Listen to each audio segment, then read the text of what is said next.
The clink of crystal glasses and faint hum of Christmas music floated through Elowen's dining room, each sound so carefully measured it felt staged. The table was a spread right out of a lifestyle magazine, candles burning evenly, napkins folded into perfect triangles, silverware aligned like a military inspection. I ran my fingers along the linen tablecloth as I took my seat, the texture too smooth to be comforting. Across the table, Blaze tapped his fingers against his water glass, his rhythm uneven.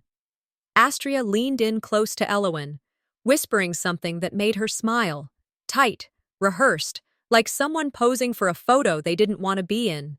I told myself I was imagining things. After all, this was the first time in 5 years that every member of the family was together in the same house. I wanted it to go right. I wanted peace. Whatever version of it was still possible. The silence stretched as Blaze avoided my gaze, and I caught the scent of rosemary and roasted ham wafting from the kitchen, grounding me for just a moment. Then Blaze stood. I thought maybe he'd make a toast. That would have been the normal thing. He was always good with formalities. But instead, he reached across the table and took Astria's hand. He laced their fingers together right in front of everyone. The conversation died mid-sentence. My mother-in-law's wineglass paused in mid-air. My father-in-law blinked, not yet computing what he was seeing. Blaze cleared his throat. Astria and I have something to share, he said, his voice steady, practiced. We're expecting. A pause, a silence so dense it bent the air around me. My stomach twisted as my body locked in place. I tried to speak, but couldn't. The silence broke with a sharp clap. Elowen applauding. She stood up, beaming. "Oh, that's wonderful news!" she exclaimed, voice shrill with excitement. "Another grandbaby! Finally!" Someone let out a nervous laugh. My cousin shifted uncomfortably in his seat. But no one said what should have been said. I looked at Blaze. He didn't meet my eyes. Astria was glowing, radiant, even. She looked proud, triumphant. My fork slipped from my hand and hit the plate with a sharp clatter. No one looked. Elowen raised her glass. "To the new parents," she said, and everyone, obedient, followed. I sat still, unable to breathe. Blaze glanced at me once, then looked away. "We didn't mean to tell you like this," he said quietly. "Like this. I wasn't just betrayed. I was being publicly replaced, in a room full of people who were supposed to be my family." I tried to find words. My voice cracked as I finally whispered, "Why?" Elowen didn't even wait for me to finish. She cut in, loud and sharp. "You were always useless, Heidi. This is for the best." The words sliced through the air, clean and final. I waited for someone, anyone, to say something, to correct her, to defend me. No one did. They just sat, staring, chewing, sipping. My world didn't collapse in slow motion. It collapsed in total stillness. I wasn't just losing my husband. I was losing a place in a family that had never really claimed me. Elowen turned back to Astria, pouring her another glass of sparkling cider with the elegance of a hostess proud of her new acquisition. I remembered the first Thanksgiving after Blaze and I got married, how Elowen had bought me a pumpkin-scented candle and told me, "It's the little things that keep women centered."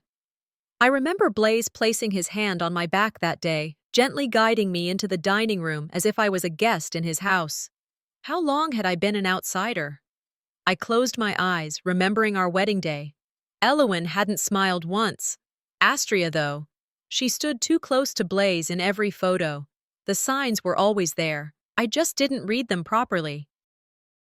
This wasn't spontaneous. It wasn't a mistake. This was planned, orchestrated.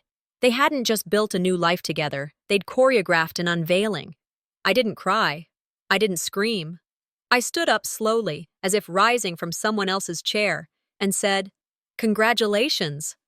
My voice didn't tremble. I made sure of it. Every eye turned toward me, as if they were just now remembering I was still there. I walked toward the door, not stopping when someone called my name. My heels clicked against the hardwood.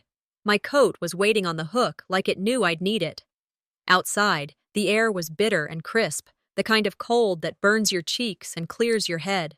Snow crunched beneath my boots. My breath turned to steam as I exhaled.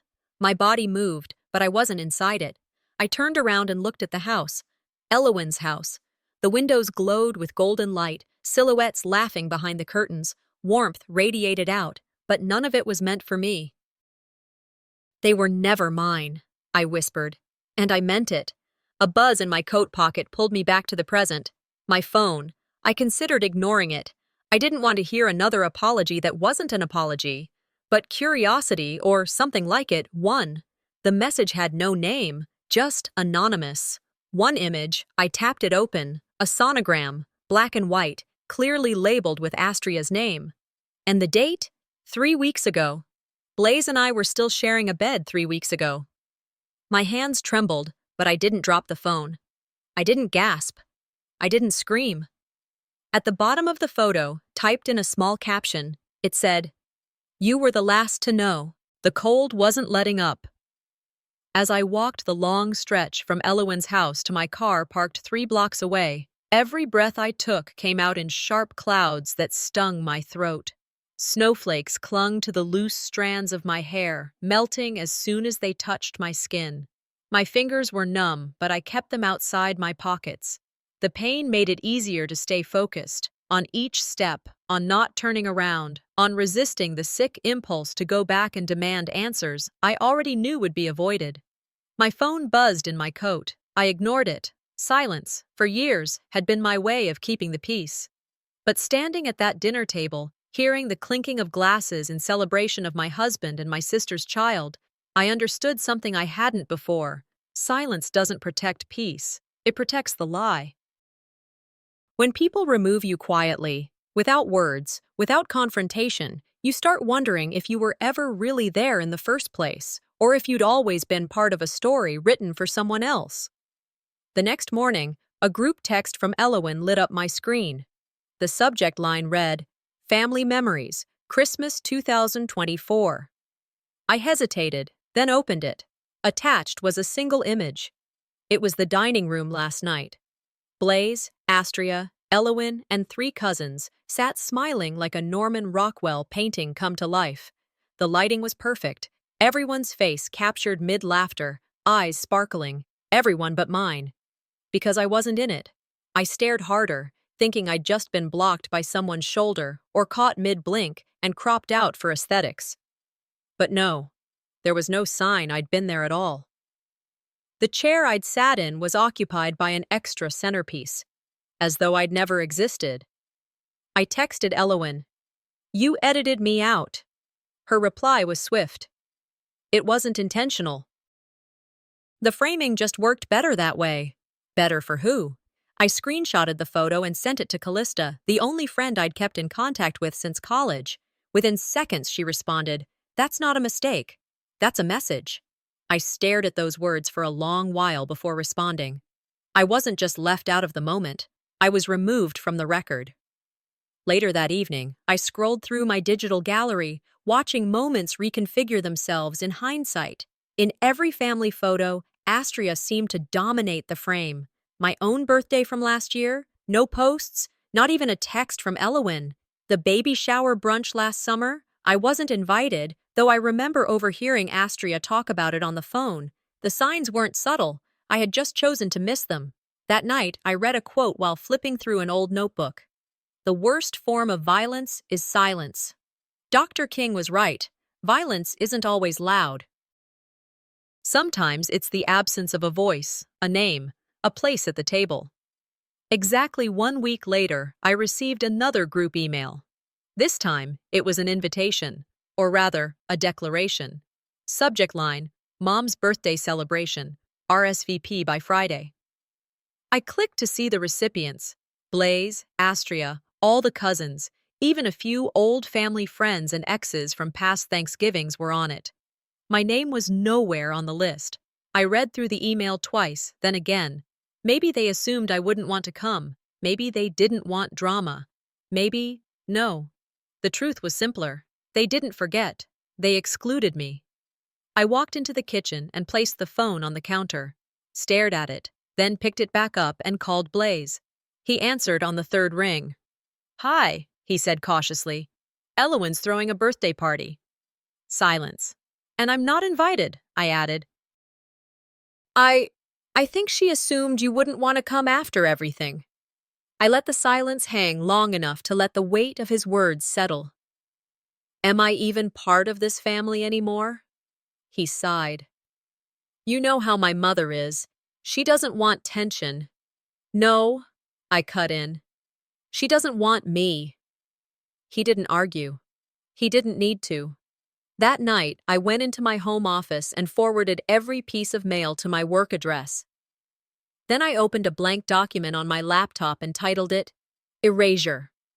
I began logging everything. Every photo, every edited image, every omission, every misunderstanding that wasn't.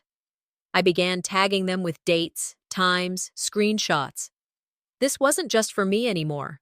This was evidence. I wasn't going to fight back with screams or desperation. I was going to track the truth. If they don't give you a seat at the table, bring a folding chair. Shirley Chisholm's words echoed in my mind as I saved the document. I was no longer the discarded wife. I was the witness. That night, as the house fell silent and the heater clicked into its rhythm, I stayed curled on the couch, phone resting on my chest, eyes half closed, until it buzzed again. No contact name, just a number I didn't recognize, no words, just a photo. I tapped it open and stared. A dinner table, the lighting dim, faces smiling, Astria, Blaze, Elowen, me, clearly visible in the background. But someone had taken a pen and scratched my face out. The photo didn't look old at first glance. Everyone was dressed like it could have been last year. Astria in one of her soft pink sweaters, Blaze wearing the gray button-down he pulled out when he wanted to look relaxed but composed. Elowen sat at the head of the table, lifting a glass of white wine in a silent toast. The lighting was golden, the kind of hue Elowen insisted on for her dining room. Warm, flattering, timeless, she used to say. Except it wasn't timeless. It was unmistakably dated, because I remembered that dinner. It was the last one before my father was hospitalized. The last time we were all together before the house turned quiet and the air grew heavy with unspoken things. That night, I had made my father laugh so hard he spilled gravy on his tie. I'd baked a lemon pie, even though Elowen had prepared 3 desserts because Dad liked mine better. And there I was in the background of the photo, only not really. My face had been scratched out, not blurred. Not edited, physically scratched, like someone had taken a ballpoint pen and dragged it across the printed image again and again until my features disappeared into angry crosshatches. I sat in my living room, still wearing the same sweater from the night before, staring at the picture on my phone. My hand trembled, not from sadness, but from the odd clarity that came with insult this precise. It wasn't just exclusion, it was redaction. Who would even keep a photo like that? And why send it now? Later that afternoon, I opened a different kind of notification. It was from the bank. One of the accounts I'd set up years ago had been closed. I hadn't touched that account since my father died. It had been a fund I started during his illness, back when insurance didn't cover everything and we needed round-the-clock care. After he passed, I left the remaining money there, small as it was, as a kind of private tribute. I told myself I'd use it for something meaningful later. Maybe a scholarship in his name, or a bench at the park where he used to take us when we were kids. I called the bank, waited through 3 rounds of hold music and 1 misplaced transfer. When someone finally answered, their tone was cheerful and indifferent. The account was closed and dispersed, they said. Transferred to Elowen Marlowe for family care expenses. Excuse me? My voice barely carried. Yes, we have a notarized instruction authorizing transfer, family trust. It was used within 10 days of processing. I hung up, called Callista, read her every word of the transaction record I'd pulled up from my files. That money was for Dad, I said, pacing the hallway. For his name, for something that honored him. She was silent for a beat. They didn't just take the money, she finally said. They took his memory, too. I couldn't speak. I sat on the edge of the couch, staring out the window. The neighbor's kid was building a snowman in their front yard, packing snow with gloved hands and humming a tune I couldn't place. Somewhere in another house, someone's TV was playing a cooking show. Life moved on. Inside me, something didn't. A wave of betrayal crept in, but it didn't land in my chest or stomach like it usually did. It settled behind my eyes. Cold. Clear. That night, I thought about my father, the only one who ever stood between me and Elowen's particular brand of control. After he was gone, I saw it differently. How his presence used to soften her edges, how she'd perform niceness in his presence and retract it when he wasn't looking. At the funeral, she clung to Astria like she was the grieving widow. She held her hand through the service, kept dabbing her eyes for tears that never came. When I stepped up to speak, Elowen looked bored. That was the beginning of the end. The power had shifted. The buffer was gone. I remember walking up to her after the service. "I think Dad would have liked the photo you chose," I said gently. She looked at me flatly. "It was the only one where you didn't blink. Subtle. Sharp. Purposeful." Now, scrolling social media as I tried to distract myself from that memory, I landed on Astria's newest post. A baby name announcement. Just a soft beige onesie on a blanket with the words, "Welcome Olive Rose," embroidered across it. Olive. I dropped the phone onto the bed. Olive was what my dad used to call me. His little olive branch, he said, because I always tried to keep the peace. I hadn't heard anyone else use that name since he died. Not once. Later that day, I found Blaze in the kitchen, pretending to slice an apple, but mostly just mutilating it. "So," I began, tone even. "Olive, huh?" He didn't turn around. "Pretty name. You do realize that was my childhood nickname." He finally looked up, knife paused mid-slice. "It's just a name, Heidi." "You don't own it." I stared at him. "That's the point, isn't it? You think I don't own anything. Not my home, not my history, not even my name." He didn't respond, just resumed slicing. I walked away before the disgust in my throat turned into something loud. That night, I opened a new document on my laptop. This one had no title at first. I simply started typing. Every interaction, every erasure, every moment they tried to write me out. I didn't do it for revenge. I did it so I wouldn't forget. So I'd have a record in case they tried to edit the story again. Because I've seen it happen to other women. They get painted over with smiles and "she was difficult" and "we did our bests." They get buried under narratives they had no hand in writing. I wouldn't let that happen to me. Scrolling back to Astria's post later that night, I noticed a comment I hadn't seen before. It was from Elowen. "She's the daughter I prayed for." Finally. I stared at the sentence for a long time, my thumb hovering over the screen. She wasn't talking about Astria's baby. I must have read Elowen's comment a dozen times before I let myself react. It wasn't just the words, it was the ease with which she typed them. "She's the daughter I prayed for." Finally. No explanation, no ambiguity, no care if I saw it or not. And I did see it. It stopped me mid-scroll like someone had yanked a wire through my chest. She wasn't talking about the baby. I stared at the screen, wondering how long she had been rehearsing that line. How long had she been praying for a different version of me, one who would never talk back, never complicate the family narrative, never need too much or ask too many questions? How long had they all been preparing to replace me without ever saying the words aloud? There was a time I would have called Blaze, asked for context, given him the benefit of doubt, but doubt had a shelf life, and mine had expired. I didn't say anything that night. I didn't throw my phone or scream into the pillow. I let it sit with me, heavy and sharp, like a glass shard pressed into the palm of my hand. I needed that pain to keep me focused. I was learning that not everything deserves a response. Some things deserve a reckoning. Blaze came home the next evening earlier than usual, carrying 2 plastic grocery bags and a forced smile. "We need to talk," he said before I could even take my coat off. I let the silence answer him. He took it as permission to continue. "I was thinking, with Astria needing more rest and all, maybe you could spend a few weeks at your mom's place, just to give her space. It's temporary, for the baby."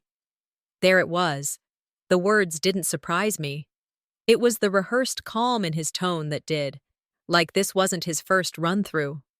"It's not about you," he added quickly, like that would soften the blow.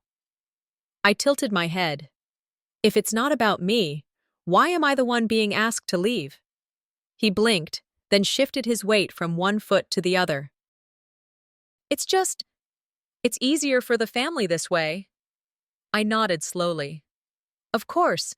And what about what's easier for me? Blaze looked down, suddenly finding his shoelace interesting.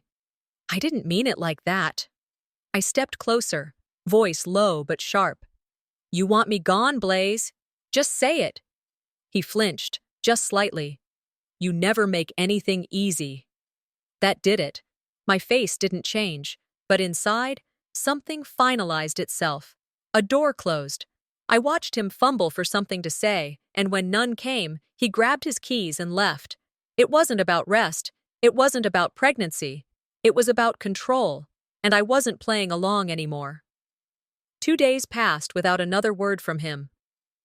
Then came Sunday morning. Elowen, ever the hostess, invited a couple from her charity circle over for brunch. I hadn't been told, of course. I just happened to open the door when the doorbell rang. The woman smiled warmly, handing me a small tin of cranberry scones. Oh. You must be the housekeeper. We've heard such nice things. My mouth opened, but nothing came out. Before I could correct her, Elowen appeared at my side like a ghost materializing from the past. She's family, she said with that soft, condescending lilt. Sort of. And then she walked away. The couple entered without another glance. I stood there in the hallway, still holding the tin. Something inside me snapped, but not with noise. It broke like ice cracking beneath a boot, quiet but irreversible. I walked upstairs without a word and closed the door behind me. Not because I was defeated, but because I was finally past the need to explain myself.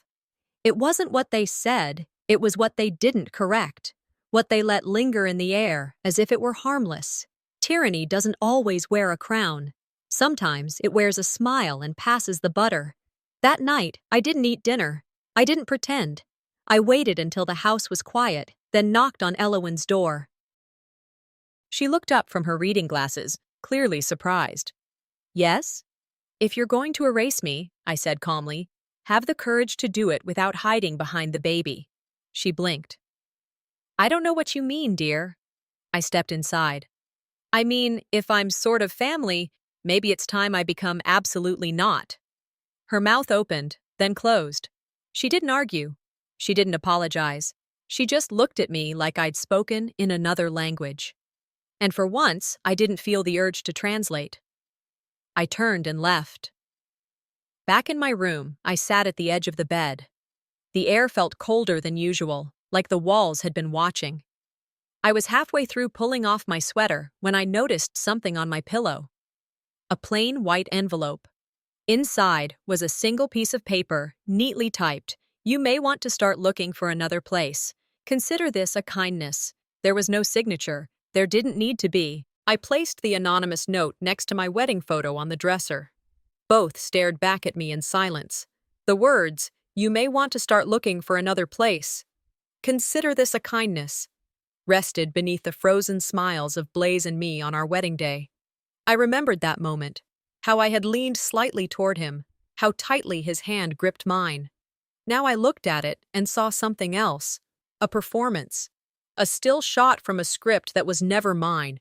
I didn't crumble. I didn't even flinch. If they were going to push me out, I was going to decide how I went. Quiet was no longer an option. And I wouldn't be the one to slip away without leaving footprints. That morning, I drove to the bank. The woman at the front desk remembered me. She even smiled when I mentioned the safety deposit box, but her smile faded the moment she accessed the records. It shows here that the box was opened last week by Blaze Camden. He's listed as co-holder. I nodded once, already feeling the confirmation settle like a lead weight in my gut. She escorted me into the room and stepped out while I opened the box. The velvet ring box wasn't there. The ring that symbolized everything, our vows, my trust, the life we built, was gone. Later that evening, Blaze walked through the door holding takeout, as if nothing had happened. I didn't let him set it down. Where is it? He blinked. Where's what?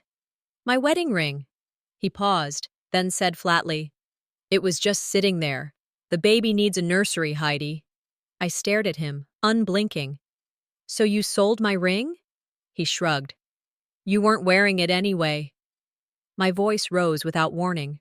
"That ring wasn't just metal. It was everything you promised and didn't keep." He stepped back. "You're overreacting." "Tell me where it is." He rolled his eyes. "Pawn shop on Westville. Ask for Tony."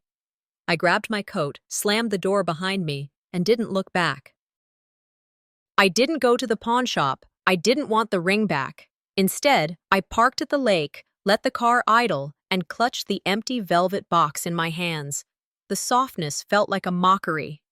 There was a quote I once read, something simple, almost forgettable in how common it sounded. Sometimes the strongest thing you can do is nothing, and then walk away. That night, I opened my laptop and started a new file. I titled it, "The Truth They'll Never Tell." I was done letting them write the story without me.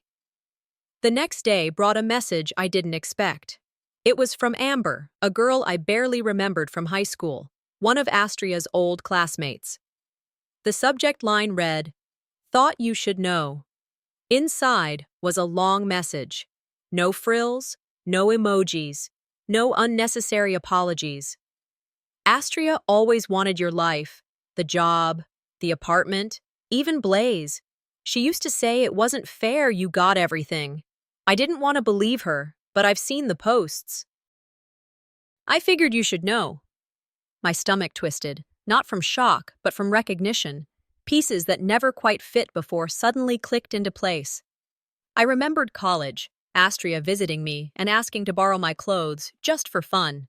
How she always asked about my courses, my professors, my internships. I thought she was curious. I didn't realize she was collecting blueprints. I thought back to the way she watched me talk to Blaze when we were dating. How she lingered just a little too long at his shoulder, laughed a little too hard at his jokes. I had told myself it was just admiration, family closeness. But admiration had a tipping point, and she hadn't admired me. She had envied me. She didn't want what I had. She wanted to be me, just on her own terms. I leaned back in my chair, reading the message again, slower this time. The words didn't sting. They clarified. I wasn't dealing with coincidence. I was dealing with strategy. That evening, I called Elowen. She didn't answer. I didn't need her to. I left a voicemail, voice steady. "I'm not leaving the apartment, not until someone gives me a damn reason worth respecting." Then I sent Blaze a text. "Next time you steal something of mine, I hope you realize it won't be just the ring I won't take back." I didn't expect a reply. I didn't wait for one. Instead, I wrote in my journal, this was the moment I stopped asking to stay. I started choosing where I belong. The apartment was quiet again. No footsteps, no forced conversation. Just the low hum of the refrigerator and the occasional gust of wind outside the window. I felt something new rising in me. Not rage, not pain, but clarity. I had drawn a line. That night, around 10, there was a knock at the door. I opened it to find a courier standing there, expression neutral. "Heidi Camden?" I nodded. He handed me a manila envelope, asked me to sign, then turned and left without another word. Back inside, I slid my finger beneath the seal and pulled out a stack of crisp white papers. The letterhead read, "Astria Riggs Blaze Camden, Prenatal Housing Agreement." My name wasn't on the first page, but it was on the eviction clause. The envelope was thicker than I expected, yellowed, heavy, deliberate, like its weight alone could prepare me for what it held inside. I took it to the kitchen table, turned off the kettle before it started to whistle, and sat down under the brittle silence of the house. Inside was a stack of paperwork, neatly arranged, clipped at the top. My name was nowhere on the first page, but Blaze's was, and Astria's, Prenatal Housing Agreement. I scanned the heading twice, waiting for it to make sense.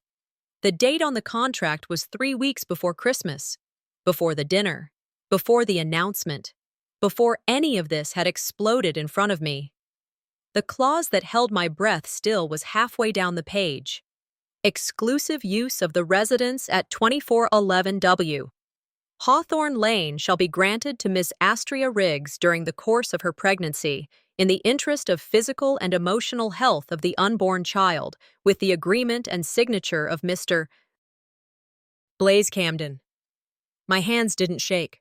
My chest didn't rise fast. I sat in still, surgical calm. They had made plans for my home before they'd even told me they were expecting. My existence, my presence, had already been written out of the contract before it reached the table. It wasn't just betrayal, it was documentation. I walked over to the living room window, pulled open the blinds, and stared out at the street. Snow was beginning to fall again, thin flakes, light enough to vanish before hitting the ground, like things that were never given a chance to settle. I'd heard Blaze tell me 100 times that he was sleeping at work. Late edits, he said. Client notes. I remembered how his hair looked tousled when he came home, not the kind of messy sleep caused, but the kind made by hands. The guilt I didn't want to name back then now stood at full attention. I logged into the security panel for our building. It wasn't difficult to request the footage. I had done it before, once when my car was keyed. The interface was still the same, a simple drop-down menu and time-stamped playback. I searched 4 dates, random ones from the last 2 months. The third one lit me up like a fuse. There he was. Blaze, entering through the side garage, holding a small bag, punching in Astria's unit code. No hesitation, no glancing around, no signs of discretion. He entered as if it were routine. I checked another day, same result, another, and another. I didn't watch the full footage. I didn't need to. I downloaded each clip, labeled the folders by date. When he lied, Part 1. When he lied, Part 2. The files sat in a new folder on my desktop. Evidence, yes. But more than that, they were closure. Tangible, unarguable proof that I had not imagined this, that my gut hadn't been dramatic, that loyalty, even in silence, could still be stabbed from behind. There was one night in particular that stood out, December 3rd. He came home late that night. I'd stayed up, made dinner, lit a candle. I even wore the blue blouse he always said brought out my eyes. He didn't notice. He walked in, said he was exhausted, skipped dinner, and fell asleep on the couch. I'd believed him, and maybe that was my only fault in all of this. I believed people who mastered the art of lying while looking sincere. I wasn't stupid, I whispered to the screen. I was loyal. There's a difference. The next day, I walked into work and was pulled into HR. A woman I didn't know introduced herself, offered me water, and asked if I was comfortable. That's when I knew it wasn't a routine meeting. There's been a concern raised, she said gently. We received an anonymous submission claiming a pattern of instability, specifically emotional volatility and inappropriate conduct in meetings. My throat tightened. I'd like to see the submission. She hesitated. There's an audio clip attached. We don't want to make assumptions. Play it. She tapped the mouse, and the sound that filled the room wasn't professional misconduct.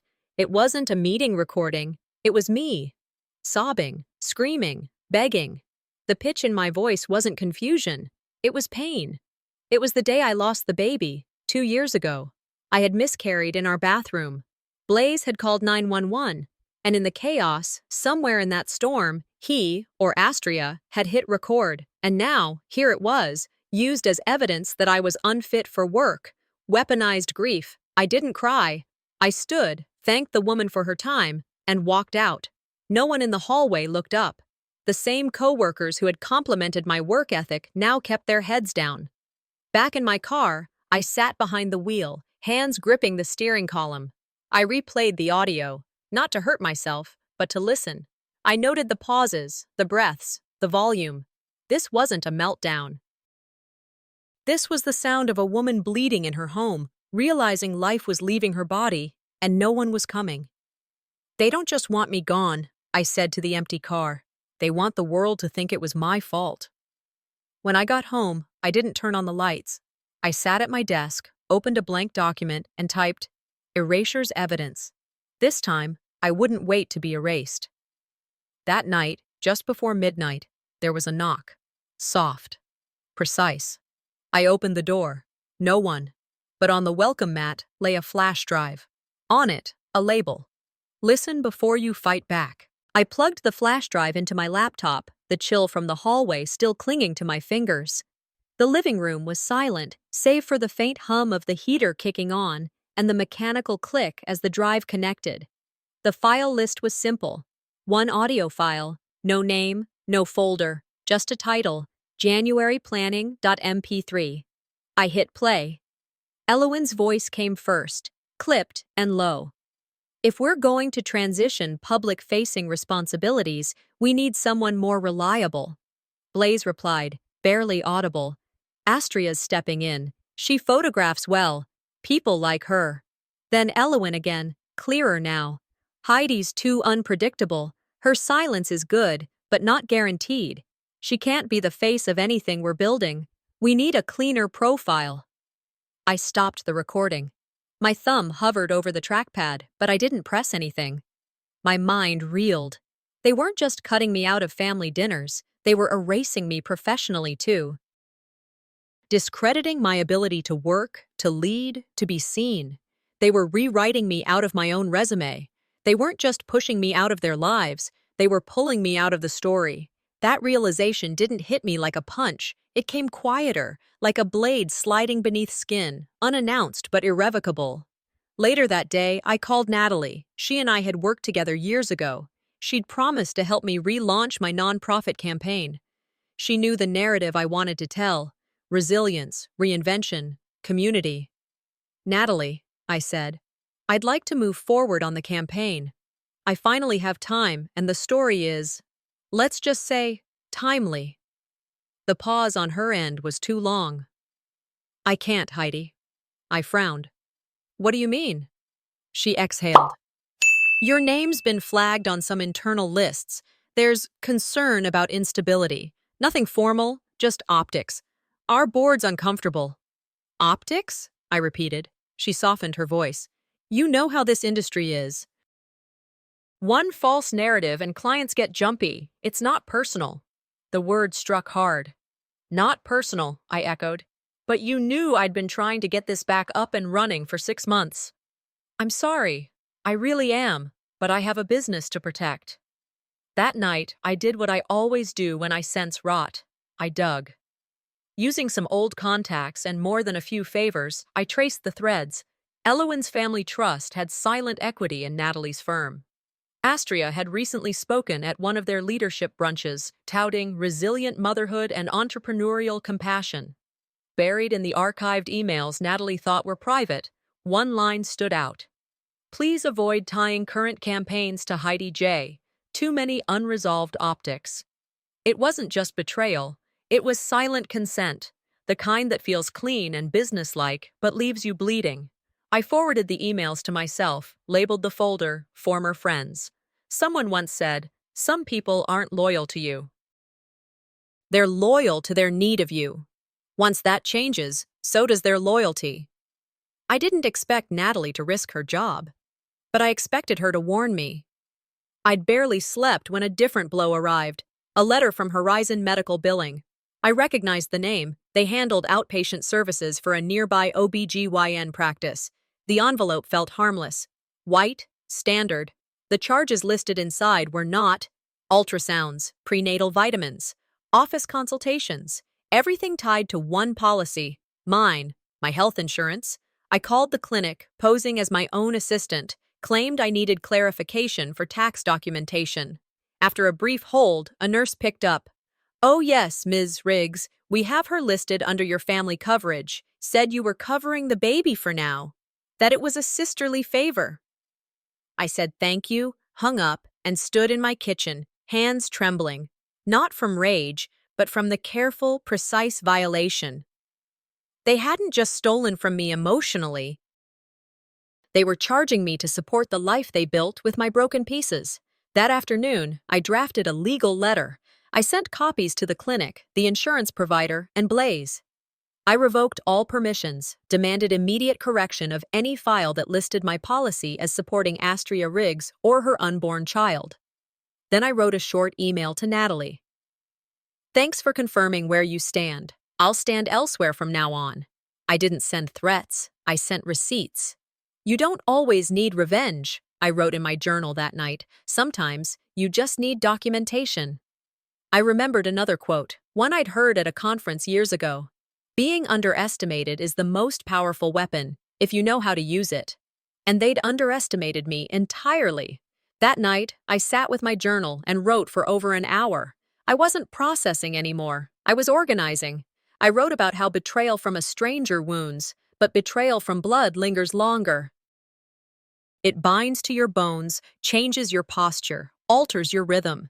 I had spent years telling myself they meant well. That silence was safer than standing up. But now, I knew. They hadn't been kind. They had been quiet. And there's a difference.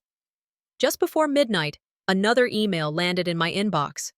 No subject, no body. Just a calendar invite.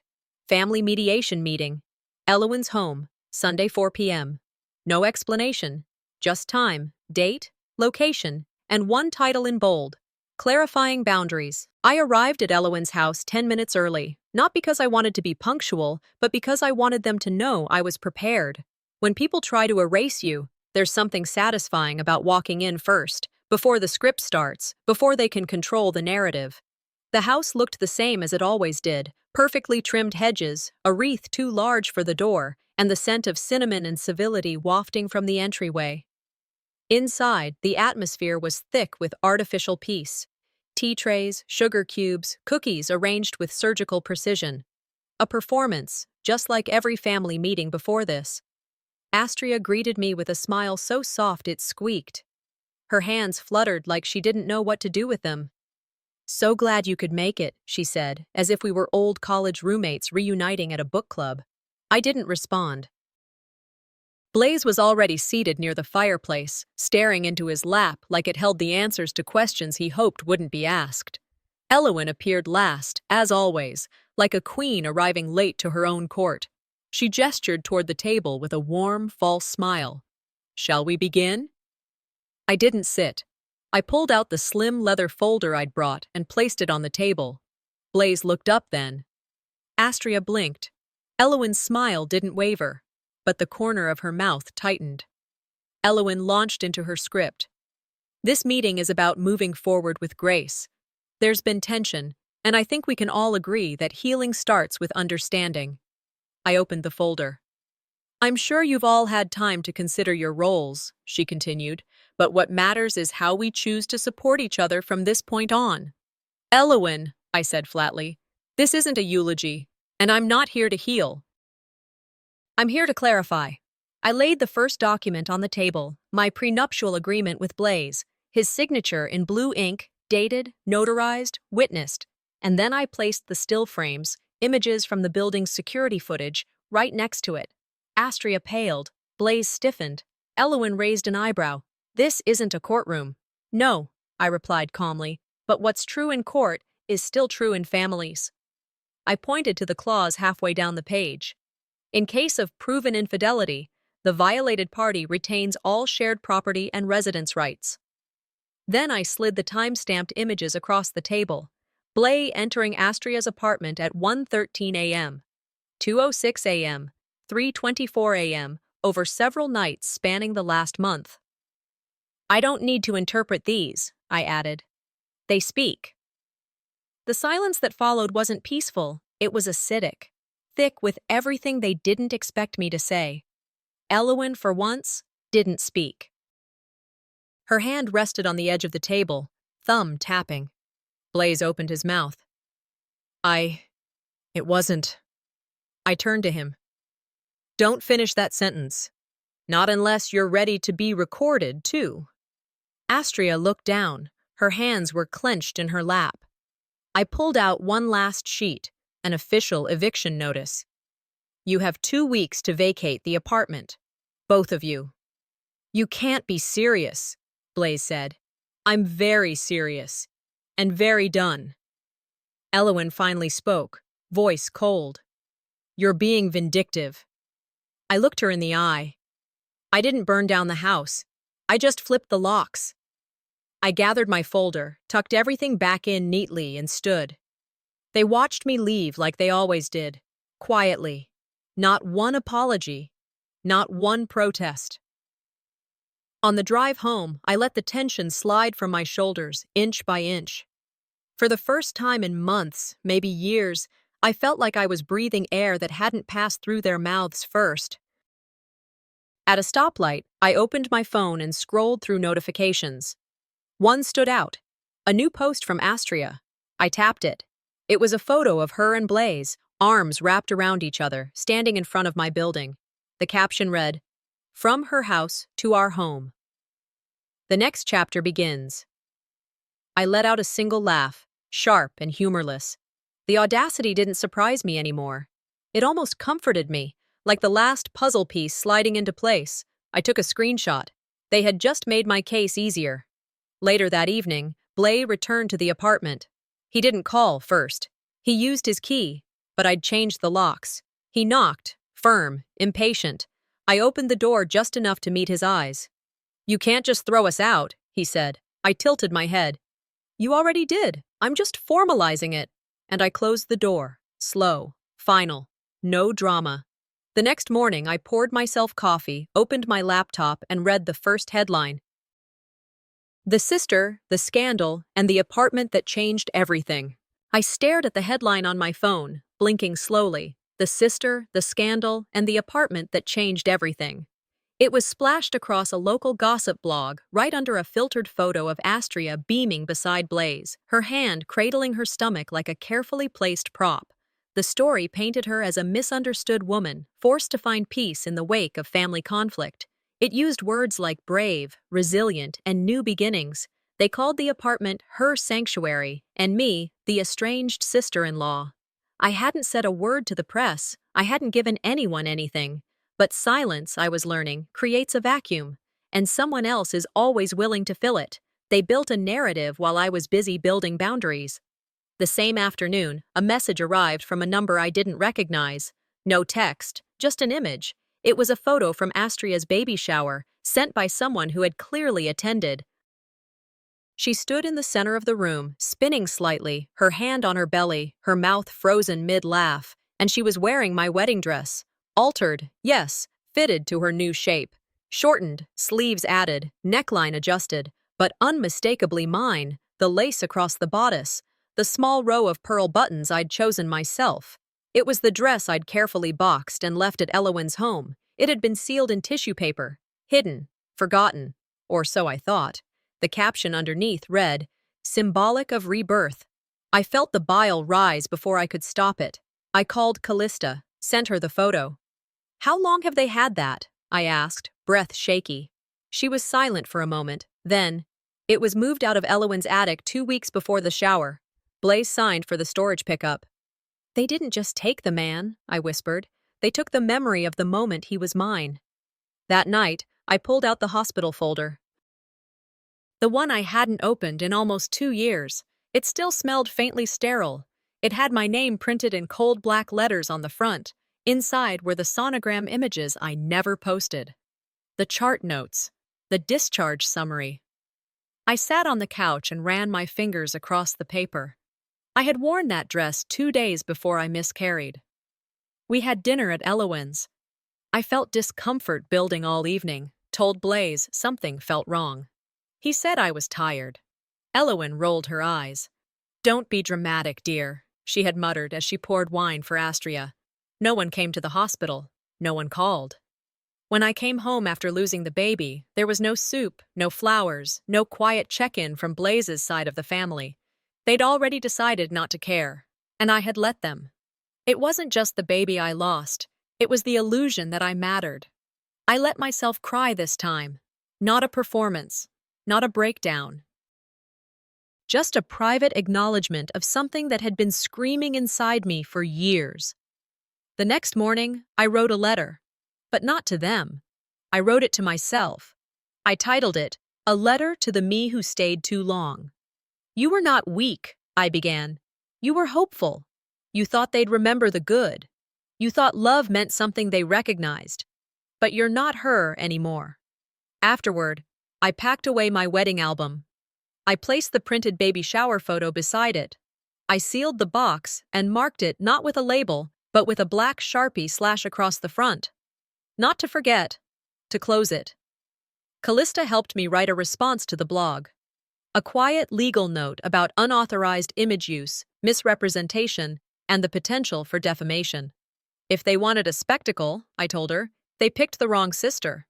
I bought a fireproof folder that afternoon. One was labeled legal, the other, closure. Late that evening, I was fixing tea when my phone buzzed again. I reached for it with one hand, the kettle still hissing behind me. A new headline had posted to the blog. Exclusive, Sister Speaks, official response from the apartment owner herself. My breath caught. I hadn't submitted anything, but someone had. Attached was a brief statement and several stills, footage from my building's security camera.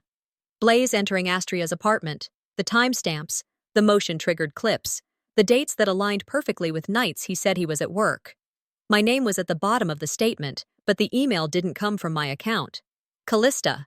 I didn't need to ask. It was done. And finally, the truth had an audience. The first buzz came at 6:14 a.m.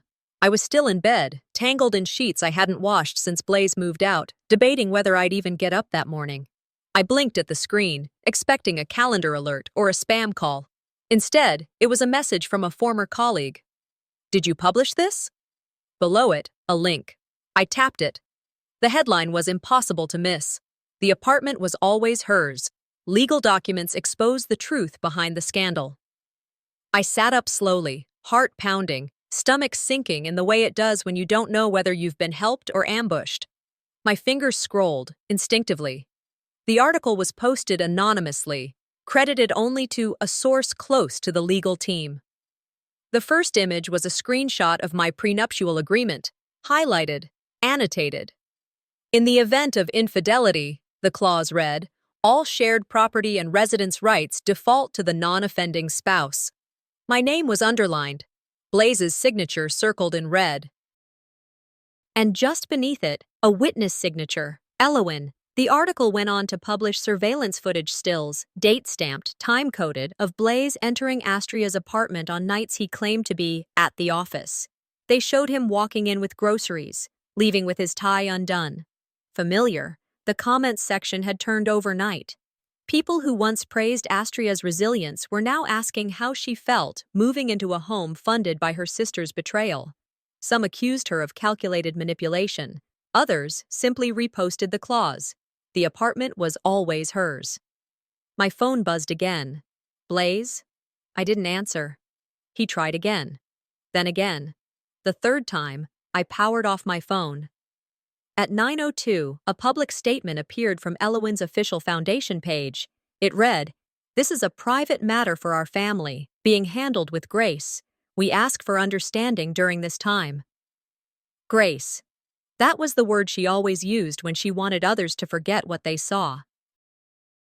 But I didn't need grace anymore. I had the truth.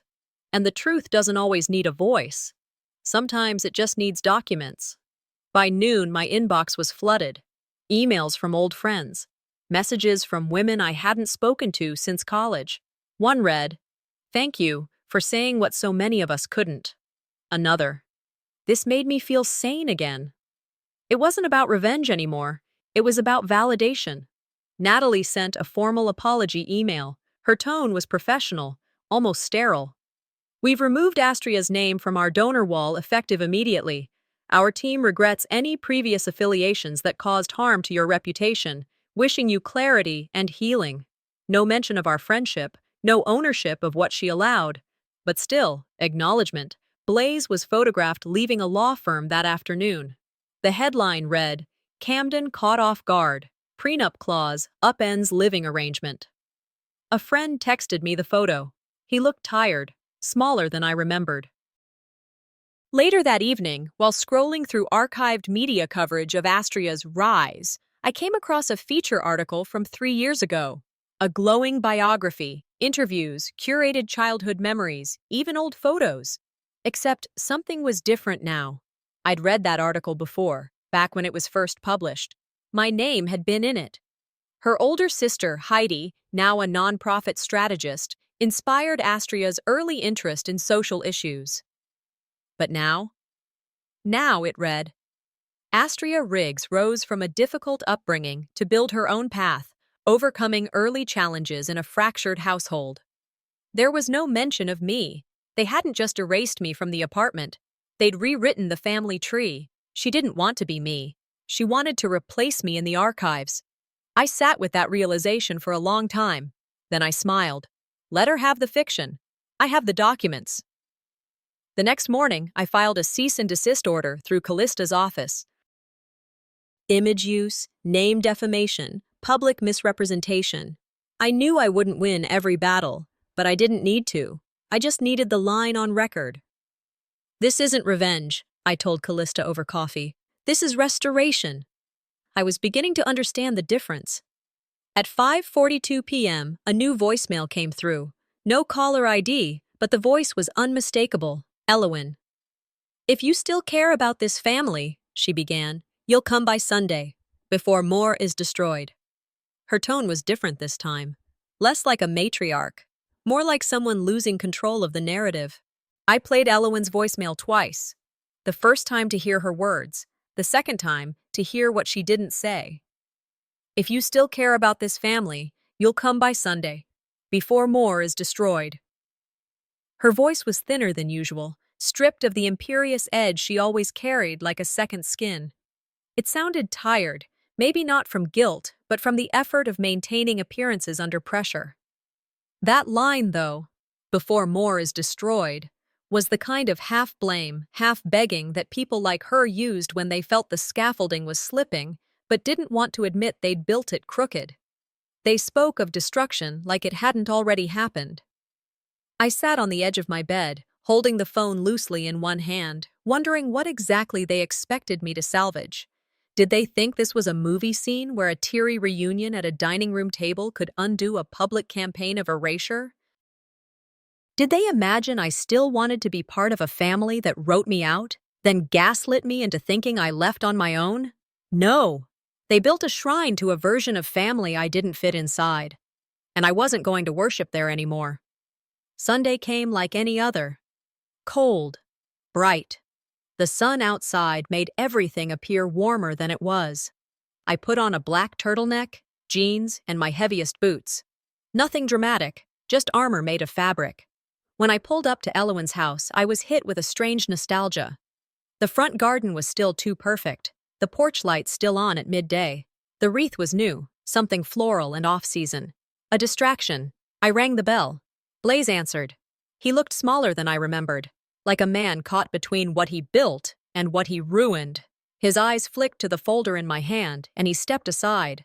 Elowin was in the living room, seated by the fire with a porcelain teacup in her hand and a silk scarf around her neck. She stood when I entered, as if staging a moment. Astria couldn't make it, she said with a soft breath. It's better this way. I didn't respond. Blaze sat down and immediately folded his hands like a child told to behave in church. I remained standing. Elowin gestured to the seat across from her. Heidi, do you really want this to be how we all remember the holidays? I tilted my head. You already made your memory. I'm just not in it. She blinked. You've always been so strong, she said, shifting to the classic manipulation script. Independent. You've never needed much. I held her gaze. I needed the truth. I needed to not be lied to in my own home. I needed to not pay for someone else's child's health care with insurance I never gave them access to. I needed to not be erased from family photos, financial records, and the history of your name. She opened her mouth, but I continued. You said I didn't need anything. What you meant was, I wasn't easy to control. Her hands tightened around the teacup. We're all doing our best. No, I said. You're all doing what makes you look best. That's different. I pulled a small card from my coat pocket and placed it on the coffee table. This is the contact info for my attorney. If any of you wish to communicate further, it goes through her. Elowin stared at it like I'd set down a grenade. I didn't come here to reconcile, I said. I came to confirm that I was right to leave. I turned to go, but Blaze followed me to the door. I thought you'd fight for me, he said quietly. You didn't even try. I paused, then turned slowly, looking him dead in the eye. I wasn't fighting to keep you. I was fighting to remember who I was before you. He opened his mouth, maybe to argue, maybe to beg. But I didn't wait. I closed the door behind me and didn't look back. That evening at home, I pulled out a notebook, the one I used before we were married. And I flipped to the last empty page and wrote, "Leaving isn't failure. Staying quiet for too long was." I reread that line 3 times, let it settle like a salve. I didn't feel victorious. I felt free. I imagined myself at 24, trying too hard to earn smiles from people who couldn't stand to see me speak. I remembered birthdays forgotten, compliments twisted, little things like, maybe don't wear that, and let her take the lead this time. I remembered how I shrank to fit a mold they never really let me into. Now I was done shrinking. That night, I walked to the corner store and bought a plant. Nothing extravagant, just a small potted ivy, something alive, something growing, something mine. I placed it on the windowsill above the sink, no frame, no nameplate, just green against glass. It didn't need to impress anyone, it just needed to survive. Before bed, I lit a single candle on my desk. The soft glow lit up the wedding photo still hanging on the wall, me and Blaze, frozen in time, his hand on my back like ownership. I took it down, held it in my lap, then reached for the lighter. Let's end this on my terms, I whispered. Flame flickering, steady. I woke up before the sun touched my windows, wrapped in a calm that didn't feel like silence, more like arrival. I set my phone to airplane mode, shut off the world. The only sound I allowed was soft jazz streaming through my speaker, a gentle rhythm matching the pace of my breath. I laid everything out on the small balcony table, the wedding photo where Blaze wore that performative grin, the printed prenatal agreement that made me a legal ghost, and the photo of Astria twirling in my altered wedding dress at her baby shower. A candle flickered beside a fireproof tray. Today isn't about revenge, I whispered aloud. It's about release. I picked up the wedding photo first, the edges curled as flame-kissed paper. Blaze's smile was the first to disappear into black. I didn't blink. Next came the prenatal agreement. Its legal jargon and mockery ignited faster than I expected. The signatures disappeared under orange light. I thought of the night that envelope landed on my pillow like a warning disguised as kindness. Then, the last photo. My gown, my memory, now wrapped around someone else's celebration. The fire was slower here, almost reluctant, as if it too grieved what had been stolen. As the paper turned to ash, I breathed deeply. This isn't destruction, I said to the air. It's liberation. Joseph Campbell once said, "Sometimes you have to let go of the life you plan to make room for the life waiting for you." I believed him now. Later that day, I checked my phone only once. Callista had sent a link.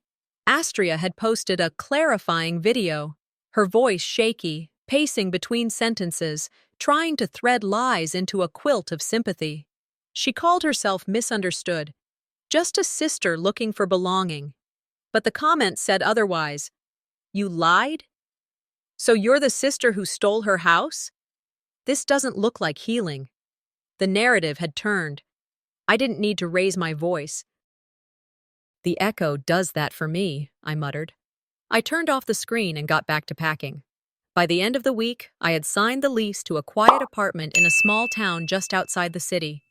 My windows faced a park, where I watched golden leaves spiral to the ground. I brought with me only what mattered: books, my favorite mug, my journal, and a desk to face the morning light. On the wall, I pinned one word: begin. And I did.